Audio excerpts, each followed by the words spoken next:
नमस्कार, जय हिंद। स्वागत है आपका स्टडी लवर्स फैमिली में। और मॉडल पेपर की सीरीज़ का हमारा नेक्स्ट वीडियो आज आपके सामने है।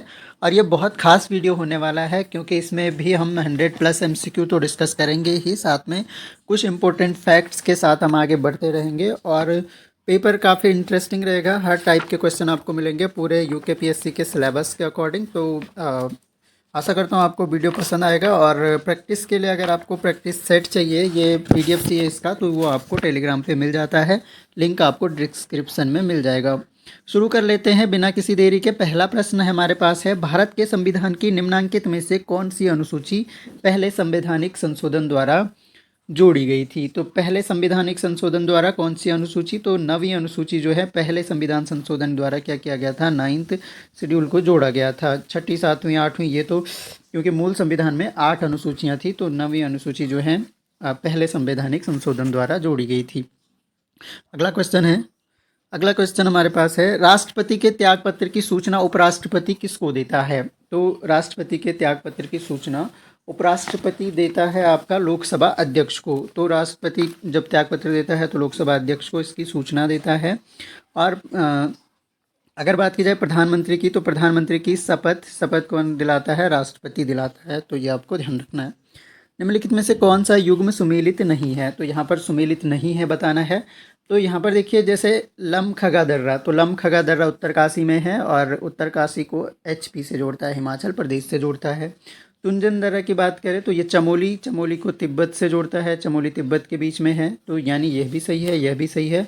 बाराहोती दर्रा ये भी चमोली तिब्बत के बीच में है, चमोली तिब्बत। तो ये गलत हो गया आपका ऑप्शन, चमोली तिब्बत के बीच में है बाराहोती दर्रा। और बोरासू दर्रा की अगर बात की जाए तो बोरासू दर्रा उत्तरकाशी में ही है, और बोरासू जो दर्रा है ये भी उत्तरकाशी को हिमाचल प्रदेश से जोड़ता है। तो ये खास आपको थोड़ा ध्यान रखना है, खासकर बोरासू, लमखगा ये उत्तरकाशी को हिमाचल प्रदेश से दोनों जोड़ते हैं। तुंजन दर्रा चमोली तिब्बत और बाराहोती भी चमोली तिब्बत। तो ऑप्शन नंबर सी आपका यहाँ पर गलत ऑप्शन हो गया। अस्कोट वन्यजीव अभ्यारण्य निम्नलिखित में से किस जनपद में स्थित है? तो अस्कोट वन्यजीव अभ्यारण्य जो है ये किस जनपद में स्थित है? तो आसान सा प्रश्न है ये आपका पिथौरागढ़ जनपद में स्थित है अस्कोट वन्यजीव विहार। कुमाऊं परिषद का कांग्रेस में विलय हुआ था। तो कुमाऊं परिषद का अगर कांग्रेस में विलय की बात की जाए तो ये हुआ था 1926 में, 1926 में कुमाऊं परिषद का कांग्रेस में विलय हो गया। पूर्णागिरि नामक हिंदू धर्म तीर्थ किस जिले में स्थित है? तो पूर्णागिरि जो है हिंदू धर्म का प्रसिद्ध तीर्थ स्थल है, काफ़ी प्रसिद्ध है। और ये किस जिले में है? तो ये चंपावत जिले में है। तो पूर्णागिरि आपका कहाँ हो गया? चंपावत जनपद में हो गया। अगला देखिए, पंचायती राज संशोधन अधिनियम 2008 के अंतर्गत पंचायतों में महिलाओं के लिए कितना प्रतिशत आरक्षण का प्रावधान है? तो अभी हाल ही में पूछ लिया गया था कि 2008 का जो है कि मतलब उस टाइम पे सीएम कौन थे? चलिए कमेंट बॉक्स में बताइए, किसी पेपर में आया है अभी हाल में, सीएम कौन थे इस टाइम पे जब पंचायती राज संशोधन अधिनियम 2008 उत्तराखंड में पारित हुआ था? तो पंचायती राज संशोधन अधिनियम 2008 के अंतर्गत पंचायतों में महिलाओं के लिए कितना 50% आरक्षण प्रदान किया गया है। निम्न में से मोनाल किस राज्य का पक्षी है? तो मोनाल राज्य पक्षी आपका उत्तराखंड का राज्य पक्षी है, और दूसरा हिमाचल प्रदेश का भी राज्य पक्षी है। तो ऑप्शन नंबर डी इसका सही उत्तर हो जाएगा। निम्न में से उत्तराखंड के किस क्षेत्र को कुमाऊं का बारदोली कहा जाता है? कुमाऊं के बारदोली के नाम से जाना जाता है आपका सल्ट क्षेत्र को कुमाऊं का बारदोली कहा जाता है। उत्तराखंड राज्य के लिए महाधिवक्ता की नियुक्ति किसके द्वारा की जाती है? तो ये भी क्वेश्चन आया था, ये भी हाल ही में जो है ईओ का, एग्जीक्यूटिव ऑफिसर का जो आपका एग्जाम हुआ था उसमें ये क्वेश्चन ऐसा ही आया था कि राज्य महाधिवक्ता की नियुक्ति किसके द्वारा की जाती है? तो वो की जाती है भारत के राज्यपाल के द्वारा महाधिवक्ता की नियुक्ति की जाती है। अगला देखिए, अल्मोड़ा मुद्रा का संबंध किस साम्राज्य से है? अल्मोड़ा मुद्रा का संबंध है आपका ये कुनिंद साम्राज्य से है। कुनिंद वंश की मुद्राएं थी अल्मोड़ा मुद्रा, तो अल्मोड़ा मुद्रा का संबंध हो गया कुनिंद साम्राज्य से। टिहरी गढ़वाल में ढांढक आंदोलन का संबंध किससे है? ढांढक आंदोलन का संबंध बताना है यहाँ पर। तो ढांढक आंदोलन का संबंध मजदूरों से था। ऑप्शन नंबर बी इसका सही उत्तर हो जाएगा। अगला देखिए, बेगार आंदोलन कब और उत्तराखंड के किस स्थान से प्रारंभ हुआ था? तो सही उत्तर आपका यहाँ पर हो जाएगा 13-14 जनवरी 1921 को बागेश्वर जनपद में। और ये बेगार आंदोलन जो शुरू हुआ था ये 1921 में और बागेश्वर से शुरू हुआ था। इसमें एक तरह से राजा के खिलाफ कि बेगार नहीं देंगे और बेगारी प्रथा को समाप्त करने के लिए ये आंदोलन था। ऑप्शन नंबर ए। भारत के स्वतंत्र होने के समय गढ़वाल का शासक कौन था? तो जब भारत स्वतंत्र हुआ था यानी 1947 में, तो 1947 में भारत वो उत्तराखंड का या गढ़वाल का शासक की अगर बात करें तो मानवेंद्र शाह था गढ़वाल का शासक। कनकपाल निम्न में से किस राजवंश का शासक था? तो कनकपाल जो परमार है, कनकपाल परमार, ये आपका कनकपाल परमार जो है आपका ये पंवार वंश का शासक था और इसको संस्थापक माना जाता है। कनकपाल को पंवार वंश का संस्थापक माना जाता है। अगला देखते हैं, में से कौन कार्तिकेयपुर वंश का संस्थापक था? तो कार्तिकेयपुर, और मैं पिछले वीडियो में भी क्वेश्चन डिस्कस किया था, कत्यूरी राजवंश या कार्तिकेयपुर राजवंश, और इनके संस्थापक जो हैं वो वसंत देव थे। ऑप्शन नंबर बी इसका सही उत्तर हो जाएगा। अगला देखिए, उत्तराखंड में दारमा और ब्यास घाटियों को जोड़ने वाला दर्रा है। तो दारमा और ब्यास घाटियों को जोड़ने वाला दर्रा आपका कौन सा हो गया? ये हो गया आपका सिनला दर्रा। तो सिनला दर्रा जोड़ता है दारमा और ब्यास घाटियों को। उत्तराखंड के किस जिले में नंधौर दून है? तो मैंने आपको ट्रिक बताया था कि नंधौर दून, नौ से नंधौर और ना से नैनीताल आपको ध्यान रखना है। तो नैनीताल जनपद में है Nandhaur Doon. Option number C सही उत्तर हो जाएगा। प्रसिद्ध गुफा शैलचित्र लाखोड्यार कहाँ पर स्थित है? तो लाखोड्यार आपका अल्मोड़ा जनपद में हो गया। अल्मोड़ा जनपद में भी अगर पूछे तो सुयाल नदी के तट पर, और जगह अगर पूछ ले तो बाड़े छीना एक जगह पड़ती है अल्मोड़ा जनपद में, तो वहाँ पर आपका लाखोड्यार स्थित है। अगर गोरखा उड्यार पूछे तो गोरखा उड्यार आपका चमोली में है। इसका सही उत्तर ऑप्शन नंबर सी हो गया। निम्न में से किसने महात्मा गांधी जी की दांडी यात्रा में भाग लिया था? तो इनमें से बताना है। गांधी जी की दांडी यात्रा में भाग लेने वाले व्यक्ति थे Bhairav Dutt Joshi. Option number A. Almora समाचार पत्र का प्रकाशन शुरू हुआ था। तो अल्मोड़ा समाचार पत्र का प्रकाशन शुरू होता है आपका 1871 में। 1871 में अल्मोड़ा समाचार पत्र का प्रकाशन शुरू हुआ था। नेपाल नरेश अशोकचल ने उत्तराखंड पर कब आक्रमण किया था? तो इम्पोर्टेंट क्वेश्चन है। नेपाल नरेश की अगर बात की जाए तो इन्होंने आक्रमण किया था आपका 1191 में। तो 1191 में तो आया आपके अशोकचल ने आक्रमण किया था। और इसके बाद जो है कुमाऊं पर 1223 में, ये नाम आपको जरूर ध्यान रखना है, क्राचल देव ने कुमाऊं पर 1223 में आक्रमण किया था। क्राचल देव इनका नाम था।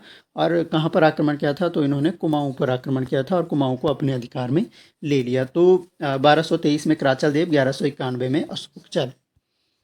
निम्नलिखित में से कौन टिहरी रियासत का अंतिम शासक था? तो टिहरी रियासत के अंतिम शासक, यानी जब विलय हो गया टिहरी रियासत का इंडिया में, तो उस टाइम पे अंतिम शासक बताने हैं। तो ये थे आपके मानवेंद्र शाह, अंतिम शासक यही थे टिहरी रियासत के। वशिष्ठ गुफा उत्तराखंड के किस जिले में अवस्थित है? तो वशिष्ठ गुफा जो है यह आपका स्थित है आपका टिहरी जिले में। टिहरी जिले में आपका वशिष्ठ गुफा स्थित है।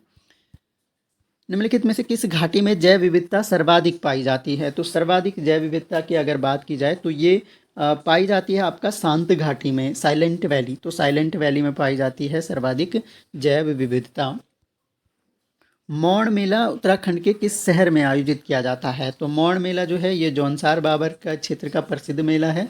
तो जौनसार में लगता है मौड़ मेला। और इस मौड़ मेला में ऐसा भी पूछा गया है क्वेश्चन कि कौन सा मेला है जिसमें मछली मारने की परंपरा को निभाया जाता है। तो मछली मारने वाला मेला कौन सा है? ये भी मौड़ ही है। साहित्य का ज्ञानपीठ पुरस्कार पाने वाला उत्तराखंड का एकमात्र व्यक्ति कौन है? तो एकमात्र व्यक्ति जो है वो आपके सुमित्रा नंदन पंत है, जिन्हें साहित्य का ज्ञानपीठ पुरस्कार मिला है। और अगर बात की जाए लीलाधर जगूड़ी की, तो एक फैक्ट आपको ध्यान रखना है, इनको 1997 में साहित्य अकादमी पुरस्कार मिला था। तो साहित्य अकादमी पुरस्कार मिला था लीलाधर जगूड़ी को 1997 में। और व्यास सम्मान भी इनको मिला है लीलाधर जगूड़ी को 2008 में व्यास सम्मान मिला है। और व्यास सम्मान की अगर बात की जाए तो व्यास सम्मान इनको मिला है कौन सी कृति के लिए? तो एक फेमस कृति इनकी रही है जितने लोग उतने प्रेम। तो जितने लोग उतने प्रेम, और ये क्वेश्चन कई बार पूछा गया है, जितने लोग उतने प्रेम के लिए लीलाधर जगूड़ी को व्यास सम्मान मिला है। और इसके अलावा अगर बात की जाए इलाचंद जोशी की भी थोड़ी सी बात कर लेते हैं। तो इनके बारे में आपको सबसे पहला तो ये ध्यान रखना है कि एकमात्र मनोवैज्ञानिक उपन्यासकार हैं। ये मनोवैज्ञानिक उपन्यासकार हैं, या यूँ कहें कि पहले मनोवैज्ञानिक उपन्यासकार इनको माना जाता है, इलाचंद जोशी को। और इनकी जो रचनाएं हैं, जैसे जहाज का पंछी हो गया, पहली रचना इनकी पूछ ली गई थी एक पेपर में, जहाज का पंछी इनका पहली रचना है, और जो कि 1955 में आई थी। ऋतु चक्र वगैरह, त्याग का भोग, ये उनकी रचनाएं हैं। विश्वेश्वर दत्त सकलानी को निम्न में से किस नाम से जाना जाता है? विश्वेश्वर दत्त सकलानी जो है वृक्ष मानव के नाम से जाने जाते हैं। ऑप्शन नंबर डी सही उत्तर हो जाएगा इसका। प्रसिद्ध साहित्यकार शैलेश मटियानी का जन्म उत्तराखंड के किस जनपद में हुआ था? शैलेश मटियानी का जन्म जो है अल्मोड़ा जनपद में हुआ था। चूना पत्थर निम्न में से किसका उदाहरण है? तो यहाँ पर चट्टानें दी गई हैं या शैलें दी गई हैं, बताना है कि चूना पत्थर किस चट्टान का उदाहरण है। चूना पत्थर आपका उदाहरण होता है अवसादी चट्टान का। Option number D. रामगंगा बांध को किस नाम से जाना जाता है? तो जगह कालागढ़ है, और कालागढ़ बांध के नाम से भी जाना जाता है रामगंगा बांध को। ग्रामीण उत्तराखंड में मुट्ठी शब्द निम्नलिखित में से किसकी पैमाइश के लिए प्रयुक्त किया जाता है? तो काफ़ी बार पूछा गया है क्वेश्चन। मुट्ठी शब्द जो है ये भूमि की पैमाइश के लिए प्रयुक्त किया जाता है। उदयनगर नृत्य एवं नाट्य अकादमी उत्तराखंड के किस जिले में अवस्थित है? तो उदयनगर नृत्य एवं नाट्य अकादमी, तो ये आपका स्थित है अल्मोड़ा जनपद में। अल्मोड़ा जनपद में या अल्मोड़ा नगर में स्थित है आपका उदयनगर नृत्य एवं नाट्य अकादमी। सॉरी, उदयनगर छपा है, ये उदय शंकर है, उदय शंकर को ध्यान रखना है। सिल्क पार्क उत्तराखंड के किस जिले में अवस्थित है? सिल्क पार्क की अगर बात की जाए तो सिल्क पार्क आपका देहरादून जनपद में स्थित है। सिल्क पार्क, ऑप्शन नंबर 20 का सही उत्तर हो जाएगा।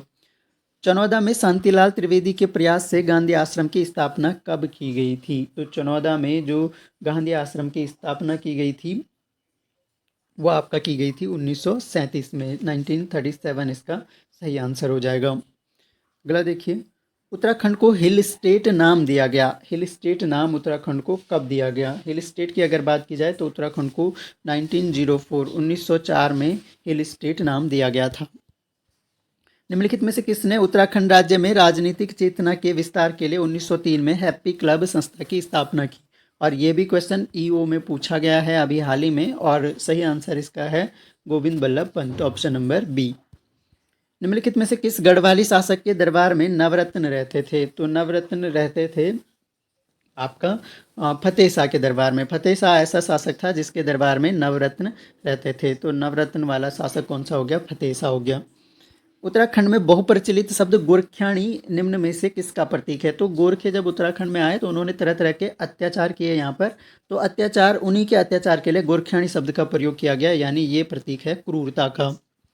सुमेलित कर सही उत्तर चुनिए। तो यहाँ पर एक तरफ आपको दर्रे दिए गए हैं और एक तरफ आपका क्षेत्र दिया गया है। तो यहाँ पर देखिए लिपुलेख दर्रा दिया गया है। सबसे पहले लिपुलेख दर्रे की अगर बात की जाए तो लिपुलेख दर्रा आपका पिथौरागढ़ तिब्बत, क्योंकि लिपुलेख दर्रे से ही कैलाश मानसरोवर यात्रा भी होती है। बाराहोती दर्रे की बात की जाए तो ये हम अभी डिस्कस किए हैं, चमोली पिथौरागढ़ के बीच में है बाराहोती दर्रा। और इसके अलावा ट्रेल पास की अगर बात की जाए तो ट्रेल पास आपका बागेश्वर और पिथौरागढ़ के बीच में हो गया। थागला दर्रा आपका उत्तरकाशी और तिब्बत के बीच में हो गया। तो यानी कुल मिलाकर हमारा हो गया 2 3 4 1, 2 3 4 1 हम देख लेते हैं। 2 3 4 1 आपका ऑप्शन नंबर 20 का सही उत्तर हो जाएगा। आगे बढ़ते हैं। राज्य के कितने जिले चीन तिब्बत से सीमा बनाते हैं? चीन तिब्बत से सीमा बनाने वाले जिले राज्य के 3 जिले हैं। और अगर जिले पूछ सकता है तो कौन कौन से जिले हैं? पिथौरागढ़ है आपका, इसके अलावा आपका उत्तरकाशी है जो चीन तिब्बत से सीमा बनाता है, और इसके अलावा चमोली जिला है। तो ये तीनों जिले जो हैं सीमा बनाते हैं चीन या तिब्बत से। आगे देखिए, उत्तराखंड के निम्न स्थानों में से किस स्थान पर गर्म जल स्रोत स्थित नहीं है? तो गर्म जल स्रोत आपका स्थित नहीं है इनमें से। बद्रीनाथ में भी है, यमुनोत्री है, गौरीकुंड है, गंगोत्री में नहीं है। निम्न में से कौन यमुना की सहायक नदी नहीं है? यमुना की सहायक नदी इनमें से बताना है। तो इनमें से देखिए टोंस भी है, गिरी है, आसन है, सोंग नदी जो है वो यमुना की सहायक नदी नहीं है। उत्तराखंड के किस व्यक्ति ने मिश्रित वन खेती का मॉडल तैयार किया था? तो मिश्रित वन खेती का मॉडल तैयार करने वाले व्यक्ति थे जगत सिंह चौधरी जंगली। तो जंगली करके ध्यान रखना है, मिश्रित वन खेती, इन्होंने वन से जंगली आप ध्यान रख सकते हैं। उत्तराखंड का सर्वाधिक क्षेत्रफल वाला वन्य जीव विहार है? तो ये आसान सा प्रश्न है। केदारनाथ वन्य जीव विहार का क्षेत्रफल सबसे ज़्यादा है। निम्न में से कौन एक फूलों की घाटी का नाम नहीं है? तो नंदनकानन भी है, और इसके अलावा अगर आपकी बात की जाए पुष्पावली भी है, पुष्प सरोवर नहीं है इनमें से, भ्यूंडार भी है। तो ऑप्शन नंबर सी सही उत्तर हो जाएगा। रामगंगा राष्ट्रीय उद्यान का नाम बदलकर कब जिम कॉर्बेट राष्ट्रीय उद्यान कर दिया गया? तो जिम कॉर्बेट, पहले इसका नाम रामगंगा राष्ट्रीय उद्यान था और वापस जिम कॉर्बेट राष्ट्रीय उद्यान इसका नाम किया गया। तो ये किया गया था 1957 में। उत्तराखंड का सर्वाधिक संगमरमर भंडार वाला जिला कौन सा है? संगमरमर के सबसे ज़्यादा भंडार आपके देहरादून जिले में हैं। राज्य के वनीय क्षेत्रों में स्थित खदानों से खनिजों के खनन निम्न में से किसके द्वारा किया जाता है? तो खनन के लिए जो संस्थाएं जिम्मेदार है उत्तराखंड में, वो है आपकी उत्तराखंड वन विकास निगम। वन विकास निगम के द्वारा जो वनीय क्षेत्रों में खदानें हैं उनके खनिजों का खनन उत्तराखंड वन विकास निगम के द्वारा किया जाता है। उत्तराखंड के किस जिले का वन क्षेत्र सर्वाधिक है? तो सबसे ज़्यादा वन क्षेत्र की अगर बात की जाए तो वन क्षेत्र जो है वो पौड़ी गढ़वाल का सबसे ज़्यादा वन क्षेत्र है, यह आपको ध्यान रखना है। और इसके अलावा अगर आपको परसेंटेज में पूछे, पौड़ी गढ़वाल का जो वन क्षेत्र है वो एरिया वाइज 63.71% क्षेत्र इसका वन क्षेत्र है। और नैनीताल का वन क्षेत्र जो है 71.55% है। तो यानी अगर परसेंटेज के हिसाब से आपको पूछे तो नैनीताल में वन प्रतिशत सबसे ज़्यादा हो जाएगा।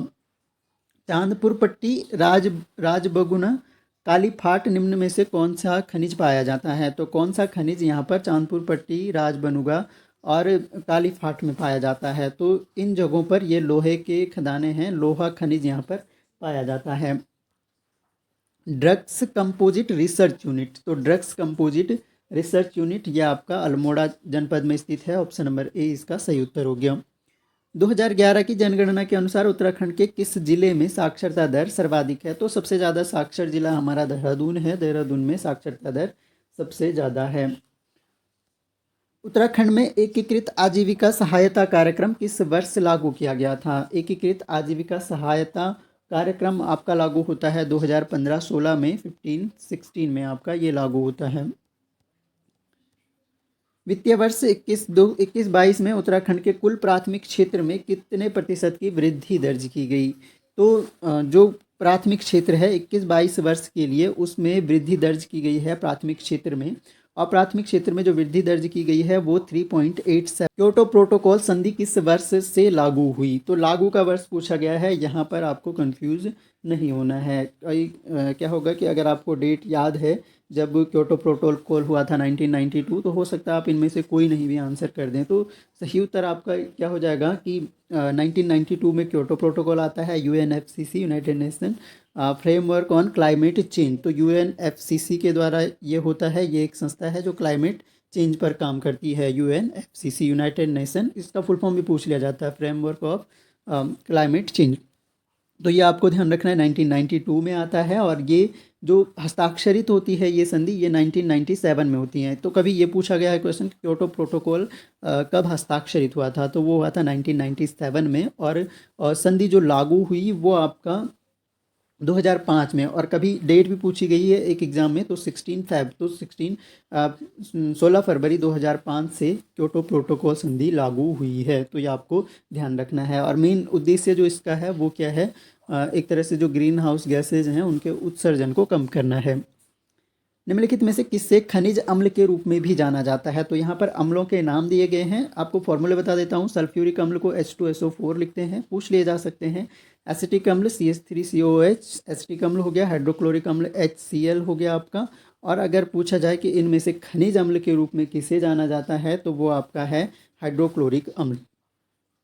निम्न में से किस रंग के प्रकाश का प्रकीर्णन सबसे अधिक होता है? तो सबसे ज़्यादा जो प्रकाश का प्रकीर्णन होता है वो आपका होता है बैंगनी प्रकाश का प्रकीर्णन सबसे ज़्यादा होता है। बात की जाए तो वो तो हो गया आपका बैंगनी रंग। और अगर आपको सबसे कम प्रकीर्णन की बात की जाए तो लाल रंग का प्रकीर्णन जो है वो सबसे कम होता है। तो सबसे कम की अगर बात की जाए तो वो लाल रंग का हो गया, और ज़्यादा की अगर बात की जाए तो वो आपका बैंगनी रंग हो गया। तो बैंगनी यहाँ पर सही उत्तर हो जाएगा। अगला देखिए, प्रथम ट्रांसजेनिक जंतु डॉली भेड़ का क्लोन किस वर्ष तैयार किया गया था? तो जो प्रथम ट्रांसजेनिक जंतु है वो डॉली भेड़ है, पहली बात तो यही ध्यान रखनी है आपको। और किस वर्ष इसको तैयार किया गया था? तो सही उत्तर आपका हो जाएगा 1996 में डॉली भेड़ को तैयार किया गया था।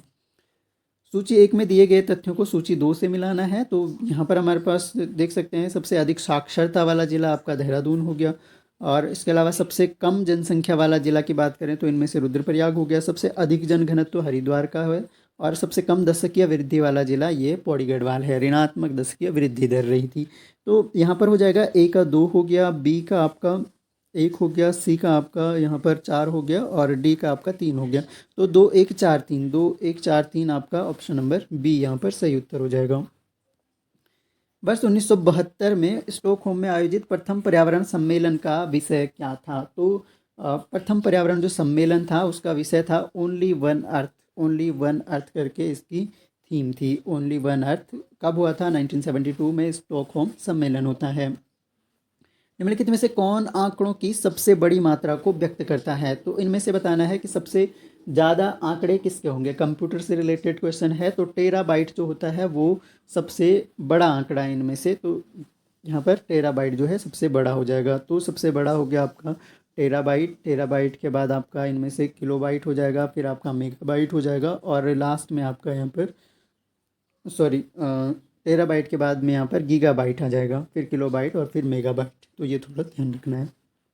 एक इलेक्ट्रिक मोटर में रूपांतरण होता है। इलेक्ट्रिक मोटर में रूपांतरण की अगर बात की जाए तो विद्युत ऊर्जा का यांत्रिक ऊर्जा में रूपांतरण होता है। लाइकेन जो वायु प्रदूषण के अच्छे संकेतक हैं, निम्न में से किसके प्रति संवेदनशील होते हैं? तो लाइकेन की अगर बात की जाए तो लाइकेन जो है वो कवक प्लस कवक अंश और प्लस कवक और शैवाल से मिलकर बनता है। सहजीवन है ये, सिम्बायोसिस। सहजीवन में क्या होता है, एक दूसरे पर आश्रित ये रहते हैं। शैवाल जो है प्रकाश संश्लेषण के द्वारा भोजन बनाकर कवक को दे देता है और ये उसको संरक्षण प्रदान करता है। तो ये तो लाइकेन की बात हो गई। और ये संकेतक होते हैं वायु प्रदूषण के, और क्योंकि ये जो हैं ये आपका सल्फर डाइऑक्साइड के प्रति जो है काफ़ी संवेदनशील होते हैं। मानव में मूत्र के माध्यम से नाइट्रोजन युक्त अपशिष्ट उत्सर्जित होता है, यानी हमारा नाइट्रोजन युक्त जो अपशिष्ट पदार्थ है उसका नाम बताना है हमें यहाँ पर। तो वो हमारा होता है यूरिया, यानी जो ह्यूमन बीइंग है वो यूरिया उत्सर्जित करते हैं। प्रसिद्ध समाचार पत्र कॉमनवील किसके द्वारा प्रारंभ किया गया था? कॉमनवील की अगर बात की जाए तो फेमस ये एक तरह से न्यूज़पेपर है और ये प्रारंभ किया गया था एनी बेसेंट के द्वारा। एनी बेसेंट का नाम आपको ये भी ध्यान रखना है कि होम रूल लीग इन्होंने शुरू करी थी, होम रूल लीग। तो होम रूल लीग 1916 में होम रूल लीग इनके, और तिलक जी के द्वारा 1916 में। वर्ष 1937 में वर्धा में आयोजित अखिल भारतीय शैक्षिक सम्मेलन की अध्यक्षता किसने की? तो वर्धा सम्मेलन बहुत फेमस रहा है और शिल्प की शिक्षा यानी जो प्राइमरी एजुकेशन है उसमें शिल्प की शिक्षा दी जाए ताकि बच्चा कुछ कौशल सीख सके। तो ये इसकी अध्यक्षता महात्मा गांधी ने की थी। प्राइमरी शिक्षा के लिए महत्वपूर्ण सुझाव इसमें दिए गए थे। निम्नलिखित पादपों में से किसका संग्रह अंग तना नहीं है? तो किसका संग्रह अंग इनमें से तना नहीं है? गन्ने का तना है, अदरक का तना है, आलू का भी तना है, शकरकंद का तना नहीं है, शकरकंद का जड़ है। तो ये आपको ध्यान रखना है। हार्मोन उत्पादन से संबंधित एक फलन है। तो यहाँ पर देखिए हार्मोन हाइपोथैलेमस एक ग्लैंड है हमारी, हाइपोथैलेमस ग्लैंड, और ये क्या करती है, हार्मोन सीक्रेट करती है। तो ये हमारे ऊपर मस्तिष्क में पाई जाती है। हाइपोथैलेमस ग्लैंड है जो कि विभिन्न प्रकार के हार्मोन सीक्रेट करती है और इनका कोई संबंध हार्मोन उत्पादन से नहीं है। ब्रिटिश भारत में महात्मा गांधी के नेतृत्व में पहला सत्याग्रह आंदोलन था। तो पहला सत्याग्रह आंदोलन था चंपारण आंदोलन था, पहला सत्याग्रह आंदोलन। थोड़ा डेट ध्यान रख सकते हैं, 1917 में आपका चंपारण सत्याग्रह होता है। असहयोग आंदोलन की अगर बात की जाए तो असहयोग आपका 1920 में होता है। तो कभी काल कर्मानुसार लगाने को भी आते हैं क्वेश्चन। सविनय अवज्ञा आंदोलन ये 1930 का है, ये आपको ध्यान रखना चाहिए। और खेड़ा आंदोलन आपका 1918 का है। तो 1918 हो गया, 1917 हो गया। अगर इनमें से ही कालक्रम को लगाने आ जाए तो पहले चंपारण लगाएंगे, फिर खेड़ा लगाएंगे, फिर असहयोग और देन फिर सविनय अवज्ञा आंदोलन लगाएंगे। राज्य पक्षी मोनाल का प्रिय आहार है। तो कई बार क्वेश्चन आ चुका है, आलू इसका प्रिय आहार है। कांग्रेस में कुमाऊं परिषद का विलय कब हुआ था? कांग्रेस में कुमाऊं परिषद का विलय हो गया 1926 में, 1926 में। किसे उत्तराखंड का गांधी कहा जाता है? तो उत्तराखंड का गांधी कहा जाता है आपका इंद्रमणि बडोनी को उत्तराखंड के गांधी हो गए। खान अब्दुल गफ्फार खान के लिए ये ध्यान रखना आपको, इनको सीमांत गांधी कहा जाता है, सीमांत गांधी। और ये इन्हें भारत रत्न मिला है और ये भी एक विदेशी हैं जिन्हें भारत रत्न मिला है। राज्य के एकमात्र भारत रत्न प्राप्तकर्ता कौन है? तो राज्य में केवल गोविंद बल्लभ पंत जी को भारत रत्न प्राप्त हुआ है। Option number B. देहरादून में भारतीय सैन्य अकादमी की स्थापना कब की गई थी? तो भारतीय सैन्य अकादमी की स्थापना होती है आपकी 1932 में देहरादून में। नेहरू पर्वतारोहण संस्थान, तो NIM फेमस है, नेहरू पर्वतारोहण संस्थान, नेहरू इंस्टीट्यूट ऑफ माउंटेनियरिंग, और ये आपके उत्तरकाशी जनपद में स्थित है। हाल ही में जारी वैश्विक दासता सूचकांक 2023 में विश्व के कितने देशों में आधुनिक गुलामी की स्थिति का आकलन किया गया है? तो करंट के very very important question select किए हैं मैंने यहाँ पर। तो आधुनिक गुलामी की स्थिति का आकलन किया गया है, कितने देशों में किया गया है? सही उत्तर आपका हो जाएगा यहाँ पर 160 देशों में गुलामी की स्थिति का आकलन किया गया है। हाल ही में किस राज्य को राष्ट्रीय जल पुरस्कार के तहत सर्वश्रेष्ठ राज्य का प्रथम पुरस्कार प्रदान किया गया है? तो राष्ट्रीय जल पुरस्कार की अगर बात की जाए तो ये मध्य प्रदेश को प्रथम पुरस्कार प्रदान किया गया है। हाल ही में भारतीय मानक ब्यूरो ने कितने फुटवियर उत्पादों के लिए लाइसेंस अनिवार्य किया है? तो फुटवियर उत्पाद हैं और कितने ऐसे हैं जिनके लिए लाइसेंस, तो 24 प्रोडक्ट्स ऐसे हैं जिनके लिए लाइसेंस अनिवार्य किया है भारतीय मानक ब्यूरो ने।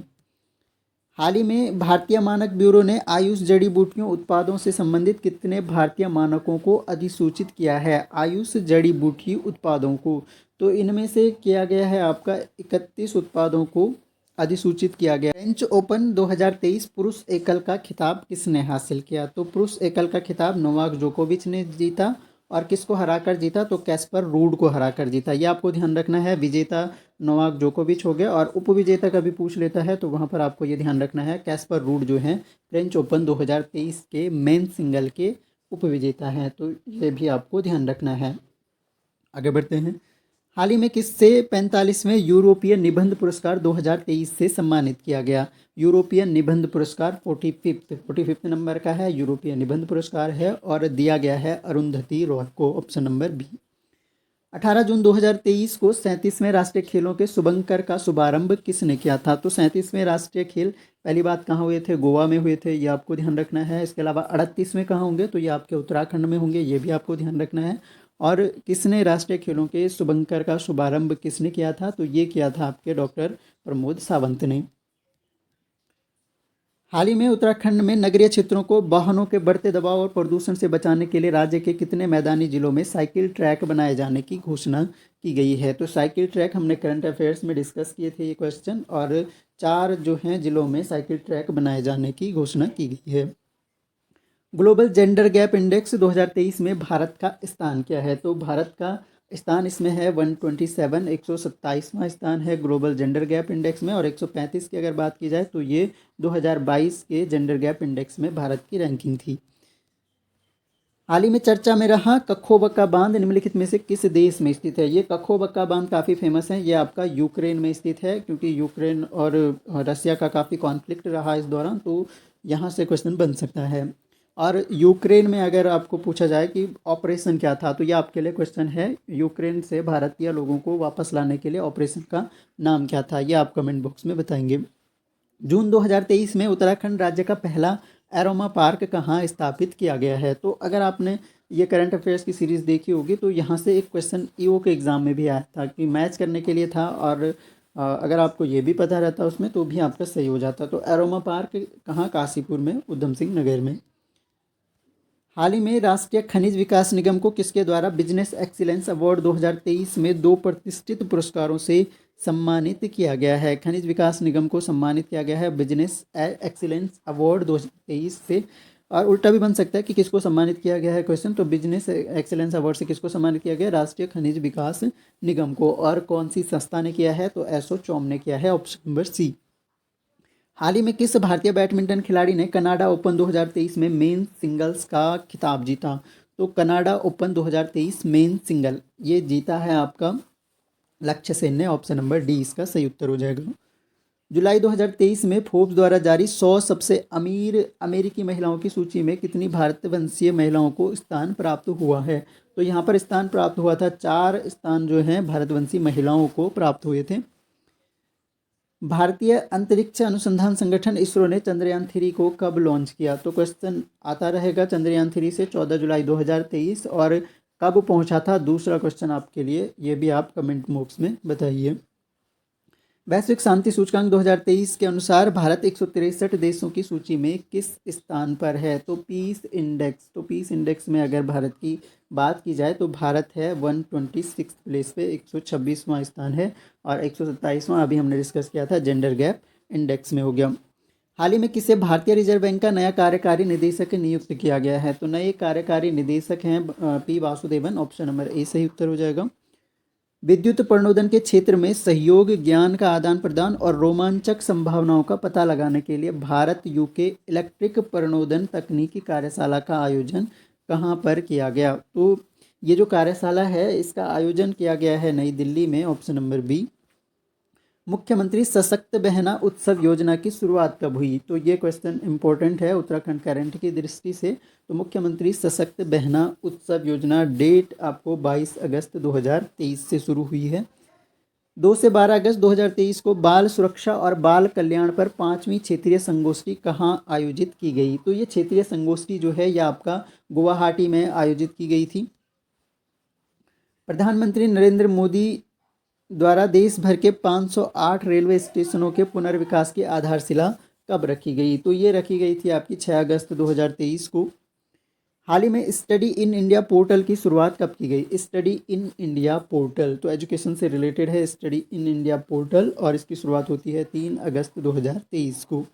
उत्तराखंड सरकार ने ग्लोबल इन्वेस्टर समिट 2023 के आयोजन हेतु कितने करोड़ रुपए के निवेश का लक्ष्य रखा है? तो ये लक्ष्य जो है ग्लोबल इन्वेस्टर समिट जो है अब हो चुकी है उत्तराखंड में, और ये लक्ष्य रखा गया था आपका 2.5 लाख। शिक्षा में समानता को बढ़ावा देने के लिए एक्सपर्ट पैनल का गठन किया गया, तो किस डेट को किया गया? तो डेट यहाँ पर हम देख लेते हैं, चारों ऑप्शन देख लेते हैं। तो बढ़ावा देने के लिए एक्सपर्ट पैनल शिक्षा में समानता को बढ़ावा देने के लिए ये किया गया 2 अगस्त 2023 को। ऑप्शन नंबर डी इसका सही उत्तर हो जाएगा।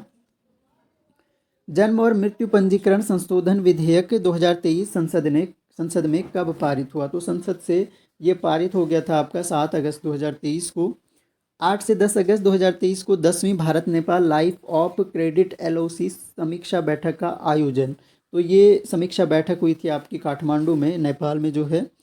और आखिरी प्रश्न हमारे पास आज का है, 8-9 अगस्त 2023 को भारत वियतनाम संयुक्त व्यापार उप आयोग की 5वीं बैठक का आयोजन कहाँ किया गया? तो 5वीं बैठक का आयोजन किया गया था आपका नई दिल्ली में। तो ये कुल मिलाकर हमने 100 से तो काफ़ी 100 प्लस ही होंगे क्वेश्चन, तो 100 प्लस लगभग हमने क्वेश्चन डिस्कस किया। उनके बीच में आपको कुछ वेरी इंपॉर्टेंट फैक्ट्स पता चले। प्रैक्टिस के लिए अगर आपको PDF चाहिए तो टेलीग्राम ज्वाइन कर लीजिएगा, टेलीग्राम में PDF मिल जाएगा। वीडियो अच्छा लगता है तो लाइक ज़रूर करें, अपने दोस्तों तक पहुंचाएं, और आप अपने ज़रूरी सुझाव हमें कमेंट बॉक्स में लिख कर दे सकते हैं। बाकी अच्छे से तैयारी कीजिए। Thanks a lot for listening. मिलेंगे नेक्स्ट वीडियो में, तब तक के लिए जय हिंद।